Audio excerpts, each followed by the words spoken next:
Well, good afternoon, everybody. Can you all hear me? I think the microphone sounds like it. At least I can hear myself, so it sounds like it's working all right. Let's get started so we can get on with our day. But first off, I want to introduce myself. My name is Brad Slaker. I come from an engineering background. I've spent now over 25 years working in the medical device industry, and the last 6 of which, near and dear to my heart, have been focused in the pediatric space. And so I want to thank the University of Minnesota Children's Hospital for inviting me to kind of share some of the experiences that our organization, DesignWise, and myself have had over the last 6 years, and just, hoping to initiate some thoughts and some ideas in your head, and let you know that there are resources available, not only us, but others that can help with any ideas or needs that you have in the device space. And so we'll just go from there today. I have no disclosures, so there's nothing that I need to disclose on that end. And real simple agenda today. We're going to first talk very briefly about what some of the challenges are in the device development field in the pediatric space. We'll talk about the current approaches that are being used and business approaches that are being used to try to tackle the needs in the pediatric space. And then we'll spend the last part of talking about the tangible experiences that DesignWise Medical and our volunteer-driven development approach, some of those experiences. And then we'll have some, hopefully some time at the end for any questions that you may have. So, getting into the pediatric device challenges, there are, as you guys know firsthand, there are a number of areas where challenges exist in the pediatric space, and devices are definitely one of them. An inspiration for me, and this was about 2005 or 2006, I came across a story of Dr. Robert Campbell, who's a pediatric orthopedic surgeon. At the time was practicing down in Texas, but now I think he's at CHOP. And Dr. Campbell, in the early 90s, was dealing with children who have tremendous curvature of their spine, and he had an idea for an improved product that could help and grow and change as the child grows and changes over time and develops into an adult, and that this device would eliminate the recurring need of revision surgery and putting new hardware in, taking old hardware out. And he had this fantastic idea. And this was in the early 90s. It took him 14 years to finally bring his product to the marketplace. And if you're familiar with the Vector device, vertical expanding prosthetic titanium rib, that is his design, his product, and he was the single most impactful person and the continual presence over those 14 years to bring the idea from an idea to commercialization. And when I understood as an engineer that it took this physician 14 years to bring a product like this to market, it struck me as this should not be the norm. There's got to be a better way that folks like yourselves and others who have ideas, there's got to be simpler ways of taking those fantastic ideas and bringing them to the marketplace. So Dr. Campbell was definitely an inspiration for myself, and he's also been enlisted by the FDA and the Office of Orphan Products Development to really serve as kind of a spokesperson for the need for increased effort in the pediatric medical device development space. And so this was a quote that he gave as part of testimony to Congress back in, I think, 2006 or early 2007, as they were looking at making some new legislation to help foster innovation in pediatric device development. And the first couple sentences are critical. Children deserve access to devices that are safe, effective, and made just for them. Yet today, many devices are not made with these considerations in mind, and some necessary devices are not made at all. I think in a couple of sentences, Dr. Campbell really summed up a lot of the issues that exist in the pediatric space. But let's take a little deeper dive and look at some of both the technical challenges that exist in the pediatric space from a device perspective, as well as some of the business and logistical challenges. So, like I said, as you guys know, probably much better than myself, Oftentimes, the devices you are tasked with using are not sized appropriately for the child or the patient you're trying to use it on. So in a basic sense, a number of devices could be more appropriately sized for the patient they're going to be used on. Children, as I mentioned before, is obvious, they grow. A pediatric patient can be defined as a 26-week neonate to a 300-pound 21-year-old, and they all fall within the definition of a pediatric patient. And there's quite a disparity there. And the fact that their bodies are continually changing and growing and adjusting provides unique challenges to developing medical products for that, those patients. Sometimes interventions that you would like to do on a child have to wait because the tools either are oversized or not quite applicable. You have to wait till your child reaches a certain size before certain interventions, whether it be surgery or what have you, can be placed on the child. So sometimes those have to be delayed when, if the right tools were available, maybe they wouldn't have to. This next one, where people like yourselves have to jerry-rig some devices or modify some adult devices for their use on children. As I got to understand that and where that can occur, and that, me as an engineer, that really bothered me, because that's a level of concern and effort that you guys shouldn't have to worry about. You guys are the primary caregivers. It's up to us engineers and product development and medical device folks to provide you with the proper tools. And the fact that you guys are having at times to jerry-rig and modify devices shows that we haven't fulfilled our duty as an industry. And sometimes social impacts of devices, whether it be devices that are attached to a child or have to be a part of a child's life, sometimes those aren't considered. So those are just some samples of the technical challenges that exist. When you think of more of the business or logistical challenges, there's a tremendous financial challenge in the development of pediatric medical devices.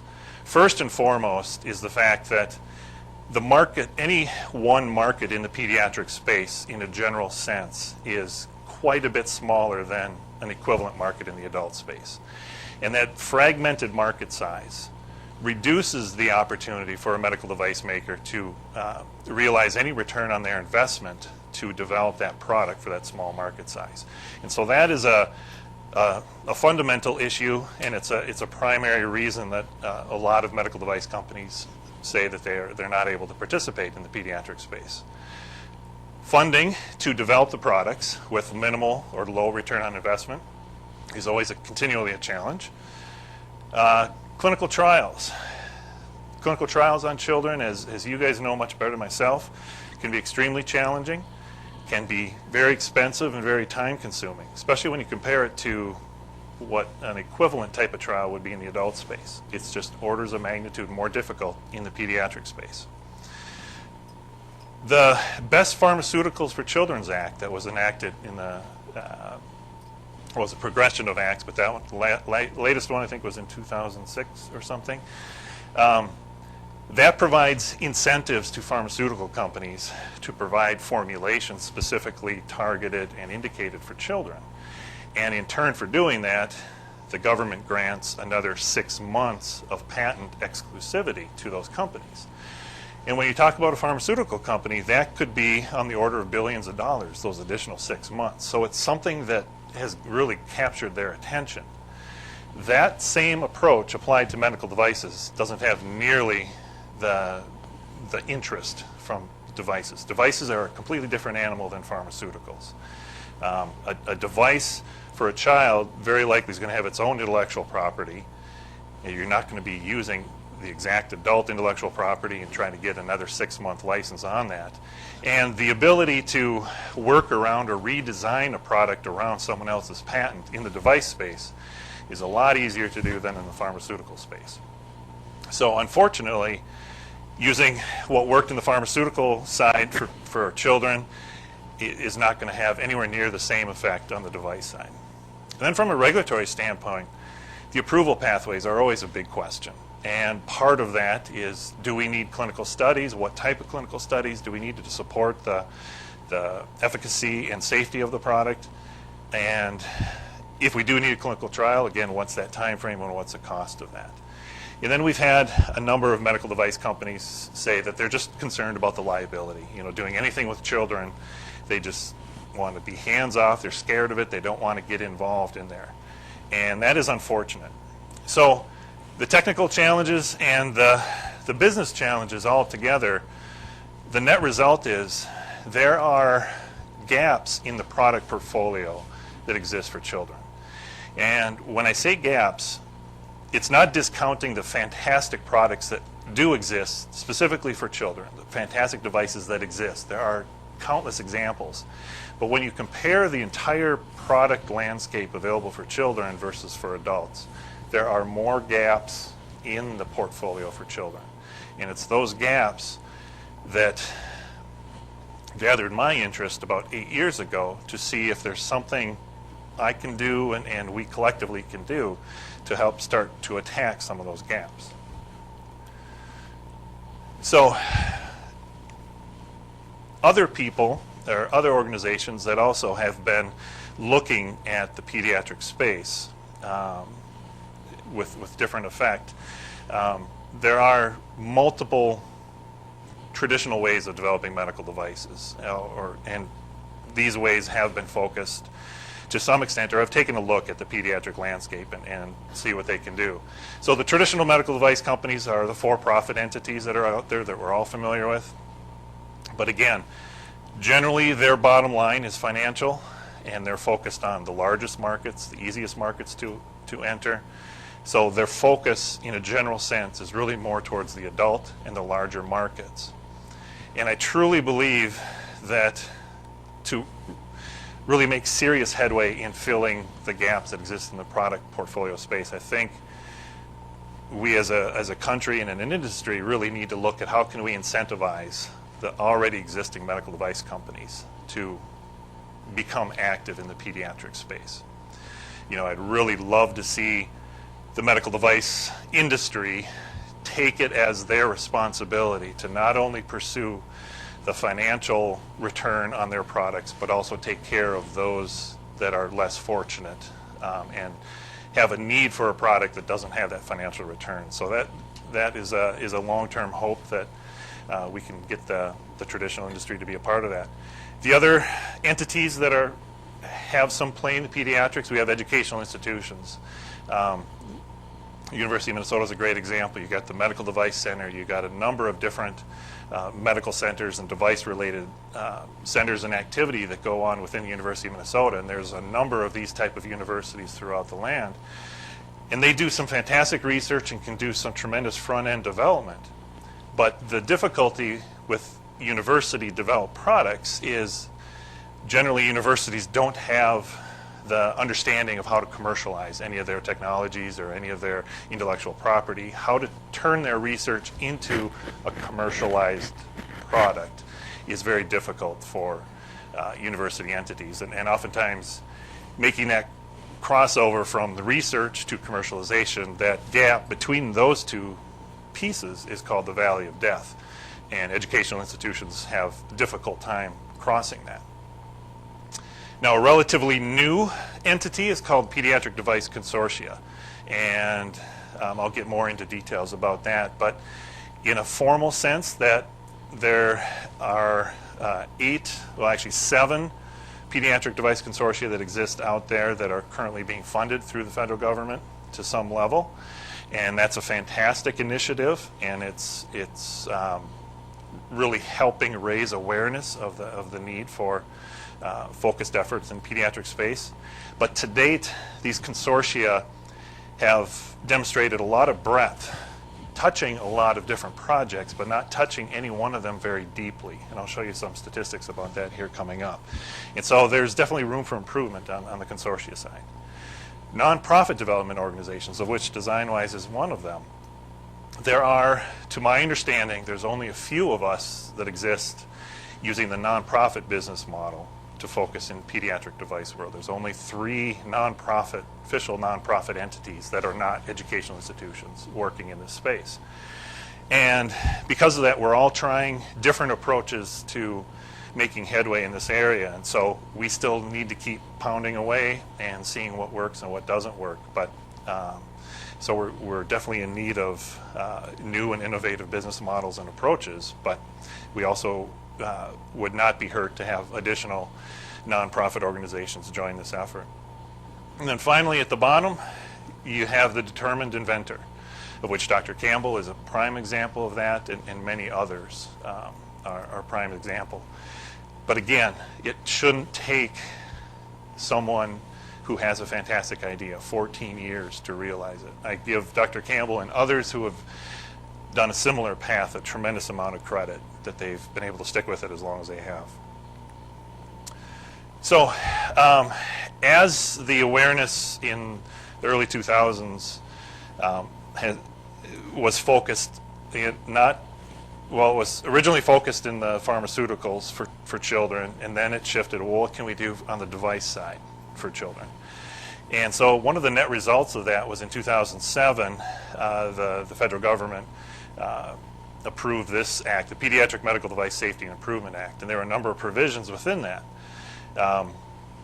One was kind of a global, we're just going to enhance the federal response to pediatric device needs and try to get our arms around how big is this monster and what are the details of it.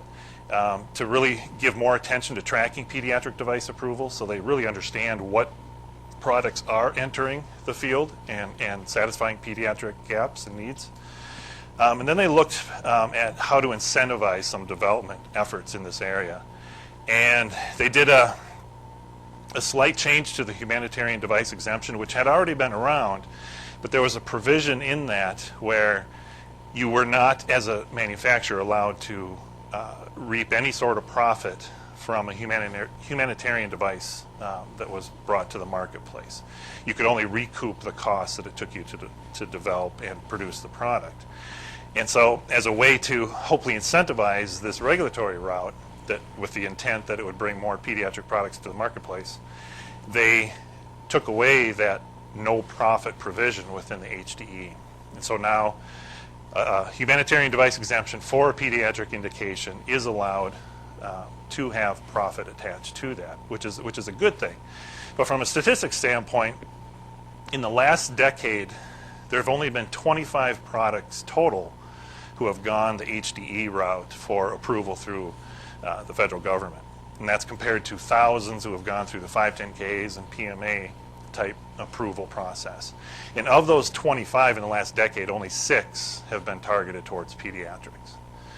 So this is an important avenue, but it's not one that's very, very much used. The next thing that they did is they established the Pediatric Device Consortium, and this is where they gathered some funding around that.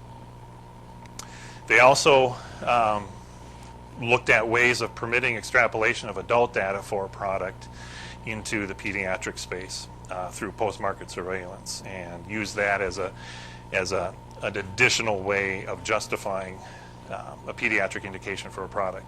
So the Pediatric Device Consortia, since 2009, when they first launched, have been awarded just under $15 million as of early this year, and now they're approaching, as of today, they're approaching $20 million have been given to the Pediatric Consortia grant.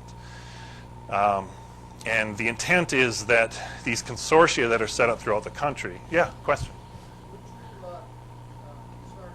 Yep.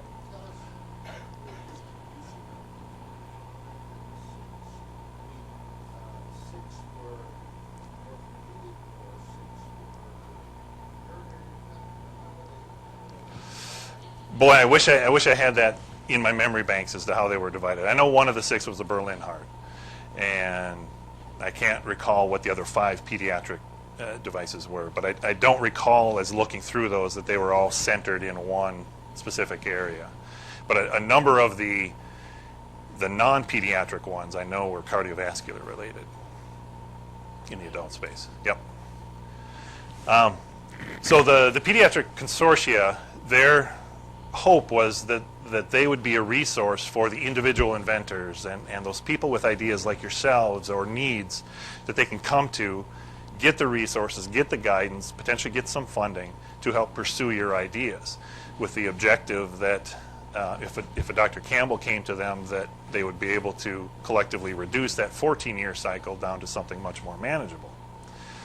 And so it's been a well thought out program, a well set up program, but there are definitely some limitations to that. In this slide, it's a little busy, but if you look at the yellow or the green triangles, these are the consortia, the location of the consortia that have received some of the latest funding. So there's the University of Michigan, the Atlanta Consortium that's part of Georgia Tech,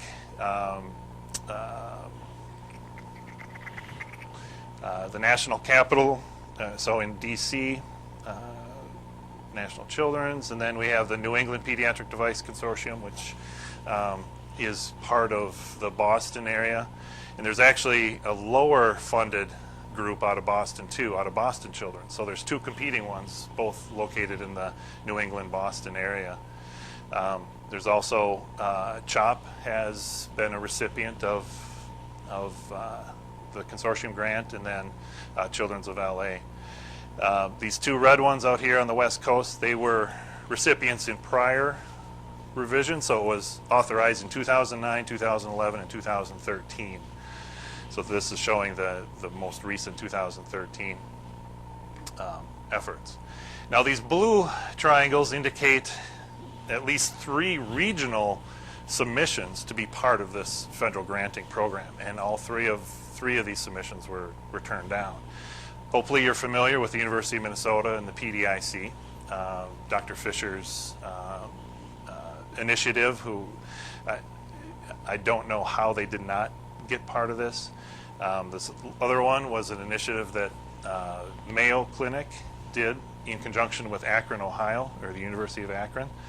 They did not get part of the funding. And then DesignWise partnered with Children's Hospital of Wisconsin and Marquette University, and we also were not part of the funding. But this just gives you a little bit idea of at least the landscape. And unfortunately, you know, we're talking bi-coastal. You know, we're talking a lot of effort, energy given again to the coasts, and really nothing here in the Midwest. And we think that there's I think that's a big oversight with the resources that are available in this area. Yeah, question. What's the mechanism? Are these investigator-initiated R01 proposals? Are they NIH triaged, or what institute? Or can you say more about that? Well, no. The Office of Orphan Products Development was managing the granting money, and so these were outside of the traditional NIH proposal routes and that. And so it was, what they judged it on was the structure of the consortia, what type of players, how the process will work if an inventor comes to them, how the information will get handled and decided and disseminated. So it was more of a structural type of an award than anything else. Are they highly competitive, or are there presumably dozens of others around the country that also apply? Yeah. Actually, we never got a firm number, but we know probably north of 30 submissions were made for this. So there's a lot of other entities, and my suspicion is that any of the other entities, or majority of those that didn't get the funding, kind of reverted back probably into an academic space, and they're continuing to do what they were doing prior to this opportunity. So, like I said, the recipients of the latest round, New England, Boston, DC, Philadelphia, Atlanta, Michigan, and Southern California. And if you're not familiar with the University of Minnesota's own Pediatric Device Consortium, I would highly recommend you talk to Dr. Fisher and get a sense of what her ideas are for the PDIC. I think there's a tremendous opportunity for a consortium here based in the University of Minnesota and the Minnesota region to be extremely powerful. And Dr. Fisher's on the board of DesignWise. I'm on the advisory board of the PDIC. We have a fantastic relationship, and we're looking for opportunities that going forward we can collaborate even more. But just want to bring this to your attention that this does exist. But a question that the FDA, so to date now, Congress has authorized north of $20 million to this program. So what have been the results since 2009? Well, collectively, the consortia have worked on over 260 medical device products. projects that have come to them through all sorts of means, whether individual inventor, a company looking for assistance, or so forth. Of those 260, maybe slightly north of 100 of them are still active. But you look at the third bullet point there, and this is where it gets a little disappointing. Since 2009, the consortia can legitimately say that they've only helped either maintain or bring to market 3 devices in the pediatric space for an investment of between 15 and 20 million. That is not a good track record, and that's something that the FDA and we know that Congress is really starting to hone in on. If in the next few years that number does not drastically improve, it's very likely that this funding is going to go away.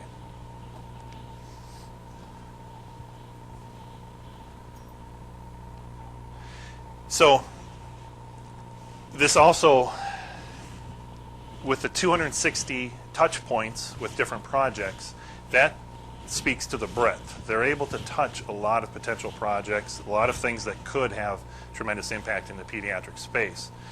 But being able to follow a project all the way through to commercialization or the end point, they've only been able to do that 3 times. So that shows that these consortia have breadth but not depth. And one of the things that really highlighted that for us is one of the projects that DesignWise has been working on. We received a grant from the Atlanta Consortium back in 2011. And we got $25,000 for that, and that was fantastic. And that helped us go for another 12 months working on the project and so forth. But $25,000 does not take a product to the finish line, doesn't even come close. And so since then, we approached a couple other consortium for follow-on funding. And there's a rule in this whole arrangement where if you as a project receive any consortium funding from any one of the consortiums, you're ineligible for any other funding from any of the other consortia that are federally funded. So they want to give a little bit to as many projects as they can, and with the hope that some of them will hit the finish line. So there's definitely some opportunities here for improvement in the device consortia approach. But the one that I'm most familiar with is the volunteer-driven approach to developing pediatric devices, and that's DesignWise Medical. I founded DesignWise Medical in 2008. We're a 501c3, so we're a nonprofit entity, and our focus has been strictly focusing on the unmet needs in the pediatric space. When I launched the company in 2008, I kind of launched it as a 2-year experiment. So let's see, up at that point there was no such thing as a nonprofit medical device company. And so it's like, all right, we're going to try something completely new from a business perspective, and let's see if it can have legs. We'll see. We'll get some friends and family help fund it for the first 2 years, and we'll call the first 2 years an experiment, and just see where we end up. And the good news is that 6 years later, we're in our 7th year, we're still around, we're continue to build momentum, so that's fantastic. But what has helped us get to this point is by practicing patience and persistence. As Dr. Campbell took 14 years to develop his product, he didn't give up. He was patient when he needed to, he was persistent more often than he probably wanted to be, but he stuck at it and got it done, and that's fantastic. Similarly with DesignWise, we've had to practice patience and persistence and continually have faith that we're doing the right thing and going the right approach. And so starting a nonprofit medical device company to me was always like creating a new path through the landscape, whether it be through snow or the woods. This path hasn't been laid out for us, and we're kind of making it up as we go. And it's been fun, but it's been challenging at times. So the good news is, 6 years since our founding, we've been actively working on 13 pediatric device projects. We've engaged 43 student projects at 10 different universities and colleges in the area. We have a program that we're really excited about that we're looking to expand and replicate called an Adopt a Project program. And that's where actually one of the established medical device companies in the area has adopted one of our pediatric projects, and they're doing it on a pro bono in-kind basis, doing the concept development, prototype development, utilizing their expertise, their equipment, their tools, and so forth. So that's a very exciting program. But in 6 years, we've had over 350 volunteers work with us, donating well over 40,000 hours collectively. And the split between the volunteers have been about 2/3 from the students from the college, university, graduate level, and about 1/3 from the professional ranks of all disciplines that are needed to bring a product to market. And our main differentiation as an organization is that by utilizing the resources that are available in the nonprofit space, namely volunteer, in-kind, pro bono, and philanthropic type resources, that we can make every dollar that is available for pediatric development stretch that much further. So we're able to multiply a dollar given to us into between $5 and $10 worth of value when it comes to product development. So it's been the model that we're committed to, and I'll talk a little bit later about how we see that evolving. But we have a fantastic board of directors. Dr. Fisher, of course, is on it, and Dr. Maynard from Pediatric Home Service. You might know him. But we have a very powerful board of directors with well over 250 years of collective device and pediatric background. Another key learning over the 6 years has been that we're all very interconnected, and what affects a child over here will affect others, will affect adults, and is something that we all need to be a part of. And one of the inventors of one of our projects said, as she's been living with her own project now for well over 6 years, is one thing that she is realizing is that, you know, the same old quote, but it takes a village to develop a pediatric medical device.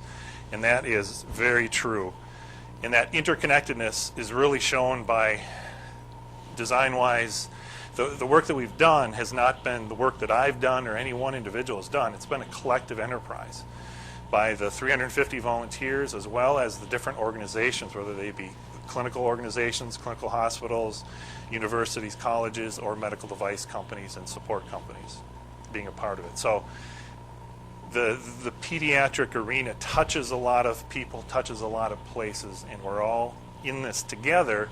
We just need to help motivate and incentivize people to give more attention to it. Yeah.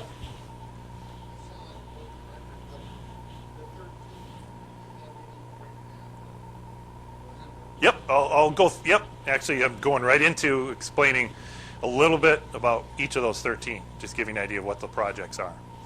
So the other key learning is there are many needs that are out there, and they vary from a class 3 PMA type permanent implant, whether it be a resorbable stent or heart valve or something like that, to class 1 exempt, very simple devices that probably wouldn't even be classified as devices, but more products, medical products, and everything in between.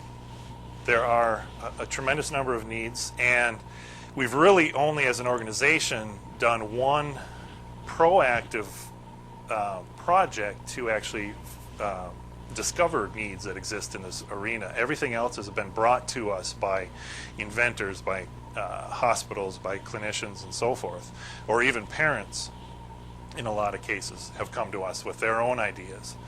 And so we haven't had to proactively solicit ideas. It's not that we're scrounging for just those few ideas that are out there. There are many. And to give you an example of that, a couple of the early projects that we did in conjunction with Children's of Minnesota, one was looking at a specialized nebulizer system that would contain as close to 100% of any excess pharmaceutical agent that was administered, so that it doesn't get into the child's eyes or mucous membranes or into the caregiver surrounding. And so we developed a nebulizer mask and a filter system that would contain the majority of that excess agent.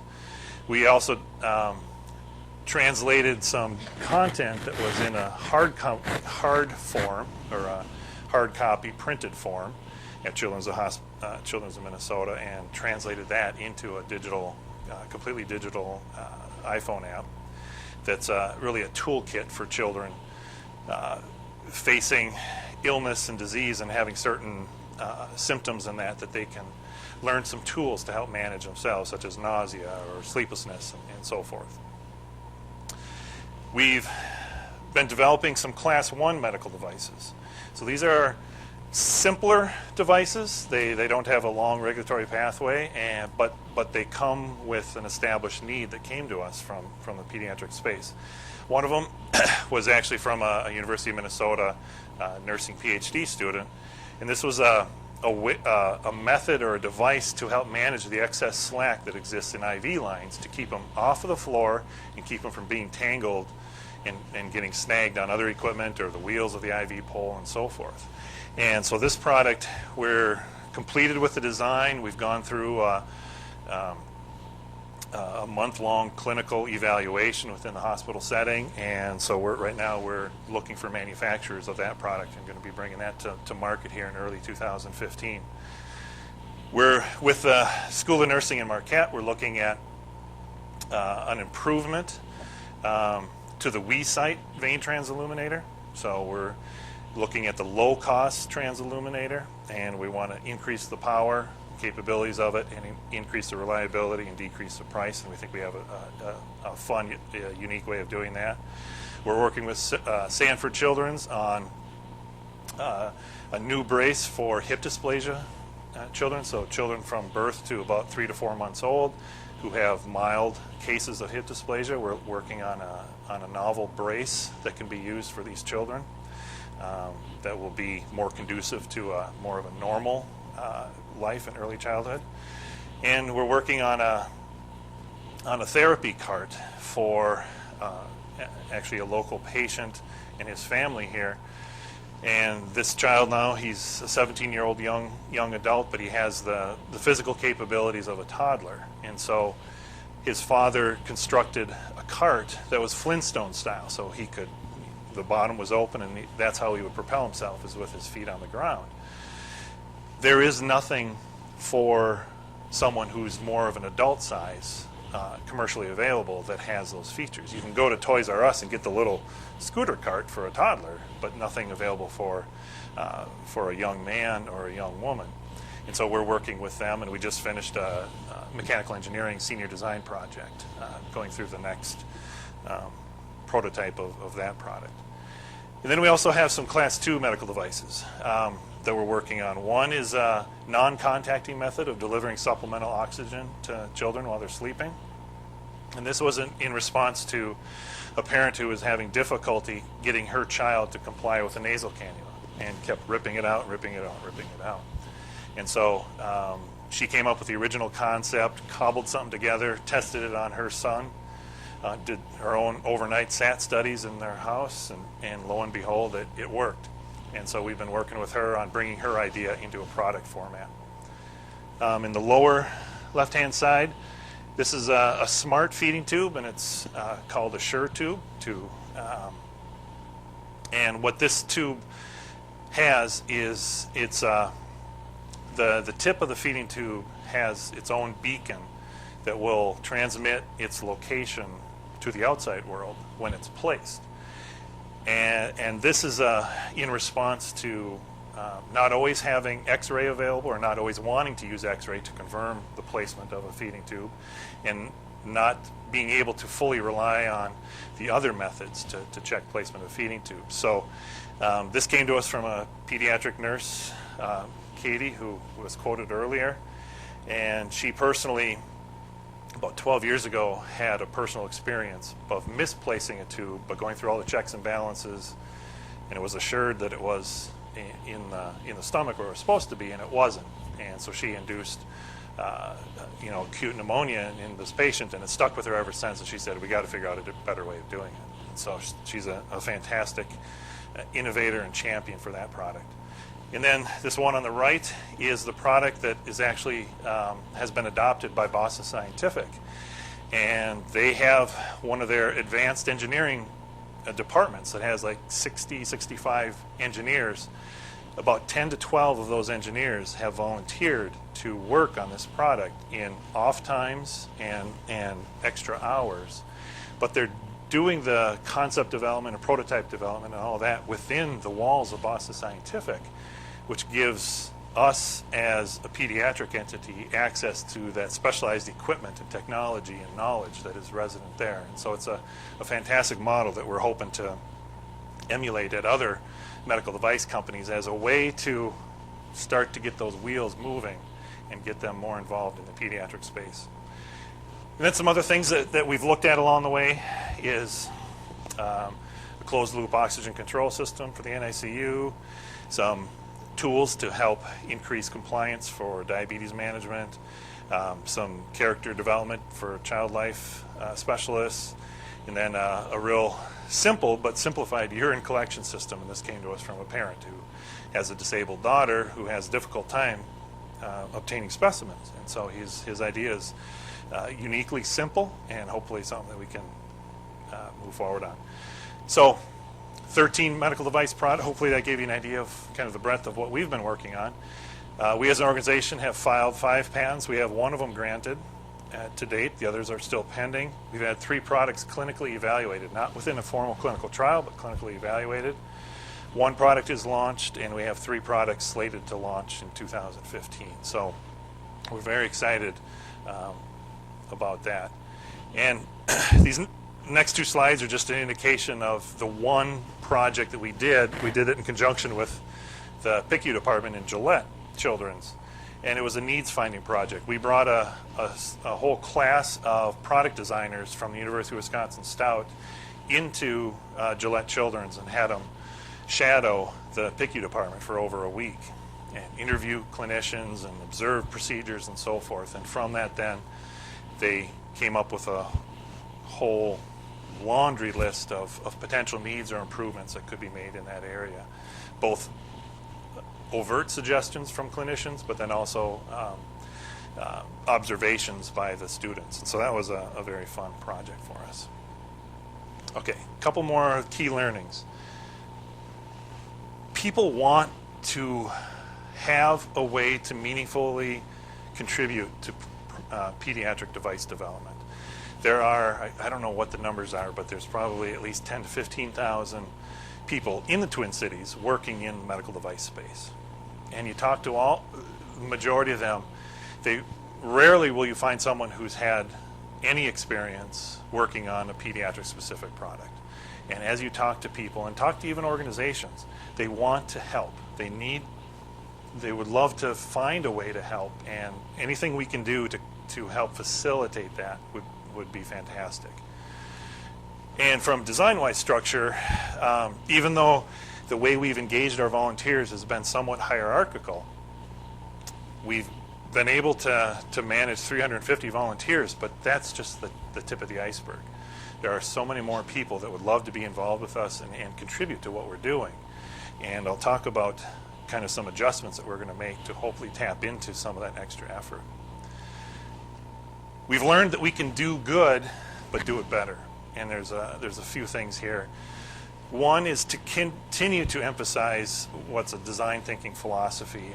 And if you're familiar with this, great. If not, really it starts with having that empathetic understanding of the customer or the end user or whoever is needing and wanting the product, and really feeling and walking in their shoes and feeling that empathy. And then the other component of design thinking is quickly create potential solutions and prototype them quickly, and then get them back in the hands of the user. So get that iterative design loop going quickly and keep it going until you've refined that product till its end goal. And it sounds simple. It is simple in concept, but it's surprising how many development companies don't do that. They talk to the customer at the front end, and then hopefully at the back end when they deliver a product, it's met their needs. But design thinking is a way of really truly involving the customer in the whole process and making sure that we're on target from day one. To do that quick iteration and everything will require more people. You just need more people to do those prototypes, those iterations, and keep the design thinking moving, the engine primed. And so my analogy of an iceberg is we've just scratched the tip of the interested volunteers and resources that could be available to DesignWise.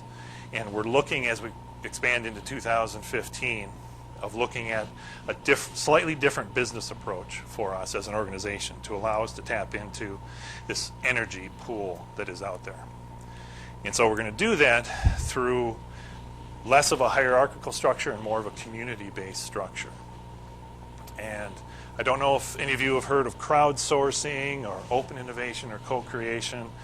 Those are some newer buzzwords. They all kind of talk about the same type of thing, but there's real power in that, especially in the volunteer type organization, where if we can create this community of people who want to be involved, both from a technical product development standpoint as well as from a clinical side, being clinical champions and being part of the clinical feedback and clinical loop, we can create this community that we can focus on trying to tackle all of these needs and gaps that we exist. We think we can have a tremendous impact. And as an example, there are a number of examples of successful crowd-based development projects. Local Motors is one that I've been benchmarking for a number of years because they're hardware related. They're not just a software company, they're actually a hardware company. They develop custom automobiles with their community of over 30,000 members, worldwide members. And they do that through digital tools, community development, and so forth. And they've been able to develop a number of vehicles. Most recently, they just finished a 3D printing of a complete vehicle, operatable vehicle. So that's a tremendous example from a hardware standpoint of which devices are. Wikipedia is another crowd-based development.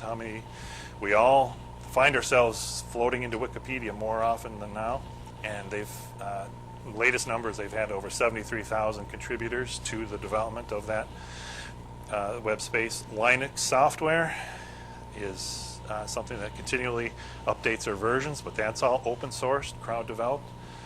And then if you think of it, a century and a half ago, actually the Oxford English Dictionary was the first one was put together as a crowd-based effort, and that took tens of thousands of people. So there is some precedence in amassing the community, and with now the proliferation of different digital tools and community engagement tools through the internet, now is the time when this really becomes feasible from a hardware perspective, and in our case, a device development perspective. So looking forward, as we go into 2015, we're putting together the plans for what we'll call DesignWise 2.0. And it's going to take not only DesignWise, but other strategic partners, of which PDIC is going to be one, the MDC here at the University of Minnesota is going to be another, and other entities in the area to tap into the horsepower that's here. But together, our hope is that we can put together a platform that will have two components. And I just threw these names up there, they just popped into my head, but one being kind of the fully open community that's available to anyone to participate. IP is handled through Creative Commons, so really everything is transparent, and certain projects will go through there.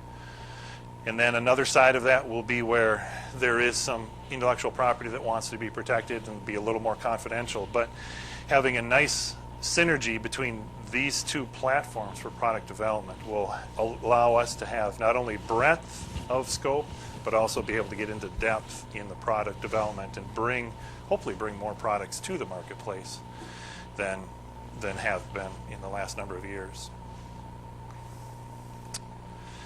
So finally, our heroes as an organization are, number one, the children and the parents of those children. I know I'm preaching to the choir, but then you guys as well. The work that you guys do in caring for our kids, knowing as an engineer that oftentimes you don't have the ideal tool that you would like. I give you guys a tremendous amount of credit and a tremendous amount of thanks for the work that you do. And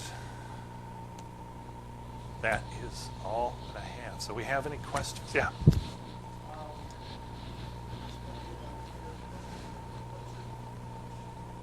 What's our competition? Can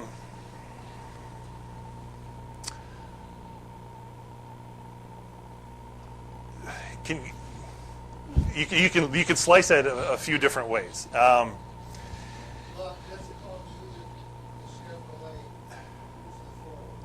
Who's the? What's the acronym for Ford? Well, like I said, there's two other nonprofit pediatric-focused companies. One based out of Cleveland, one based out of Boston that we know of, and I know both of them quite well. And for the most part, we've been complementary in trying to assist each other because we're all in a very big sea here and just a few small boats. But I think from a funding perspective, it would be nice if some of the funds that are going to the consortia were somehow opened up to other business structures that maybe weren't created by legislators who sometimes get it right, sometimes don't. I think some other business structures could deserve some of that federal funding, so I could kind of, in that respect, think of them as competitors.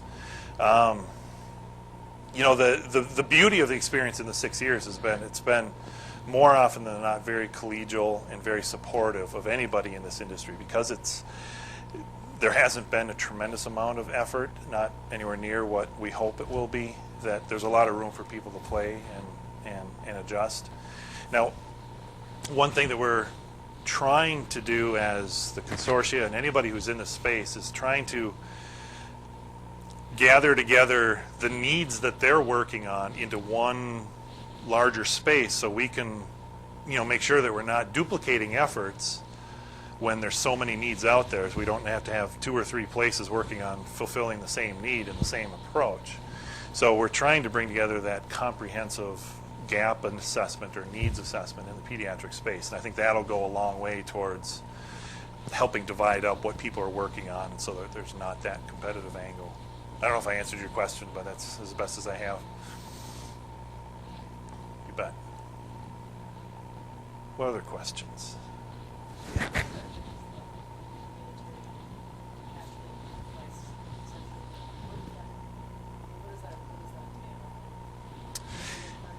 Yeah, it's an alternative route to get market clearance through the FDA, but it's only for the orphan products, the products that can be verified to have less than 4,000 per year needing that product. So if you can show proof that you fit within that criteria, you can go down this alternative route to getting approval. And from a clinical or IDE study, you don't have to show anywhere near as much effectiveness. You just have to demonstrate safety from a clinical standpoint, and then they'll allow you, to get that clearance and then get post-market data that pertains more to the efficacy.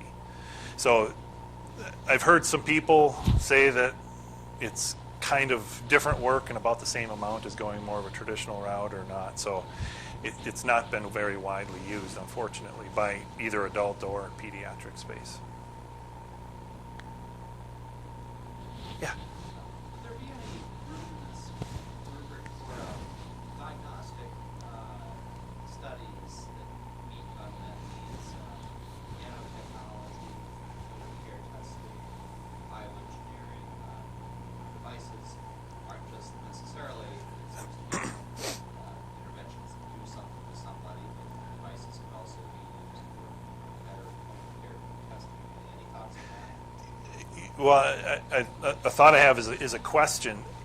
Are there unique diagnostic tests in that are pediatric specific, that aren't being addressed by the same development being used in the adult space? Well, the best example is newborn screening. Sure, okay. It could even extend into maternal child development practices. Yeah, so I there's nothing that precludes those type of efforts from not being a part of this. And I think those would be fantastic efforts to get those companies that specialize in the diagnostic arena to be a part of. And I know when you start talking developing nations, that those tools could potentially be extremely important as well. So in those the areas. biomedical engineering department here at the U is very interested in developing these kinds of collaborations with clinicians as well.